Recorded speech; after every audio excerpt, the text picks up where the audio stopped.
Hey folks, here's a quick video on the differences between the new iPad 10th generation and the iPad Air 5th generation, because as you can see, from the outside they look almost identical. It's what's inside that counts. The biggest difference, and I think the best value, is the processors running everything. The new iPad 10 is run by the A14 chip, which was originally an iPhone 12 chip, a cell phone chip, while the iPad Air is run by the new badass M1 chip. And we have all witnessed the power of this chip in MacBook Pros and MacBook Studios over the year. The iPad Air containing the M1 is almost an overkill for most users, but that is what you need. You need something that lets you grow and be able to keep up for years to come, and the benefits are going to trickle down into all aspects of use. You may not evolve as a user, but websites, apps, games are all going to continue to demand more and more RAM and GPU power to run smoothly.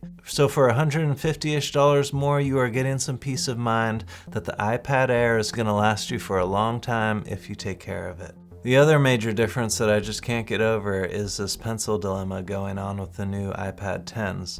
They can only use the original Apple Pencil or other third-party pencils, and it can only be that first-gen pencil. But that first-gen pencil can't get recharged by the iPad. You have to buy an extra dongle. It's like ridiculous. So if you are going to want to use a pencil anytime, the iPad Air is definitely the one to get, because you're going to want to be able to charge it magnetically on the side, not with some silly dongle. It's just a way better design, and instead of Apple saving a few bucks on not including this new design, they really messed up. I mean, what a waste of materials and resources. I'm not even sure why they're making this iPad Gen 10. I'm really confused. My theory to why this Gen 10 Frankenstein iPad came about is that Apple is on this release cycle where every year they're under the clock to release X amount of products. But with the state of the world, chip shortages, riots at the MacBook Pro factory, things are starting to feel tough for old Tim. So they are now trying to put together what they can with old, possibly recycled chips from iPhone 12s, old chassis from the Airs, but they can't make it better than the Air.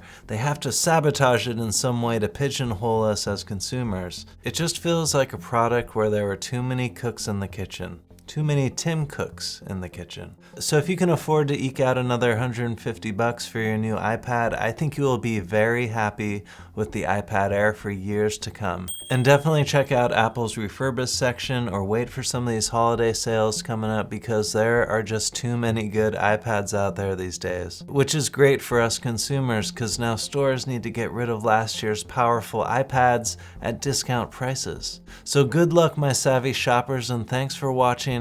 Please hit that subscribe link down below so we can keep in touch for the next one. Take care.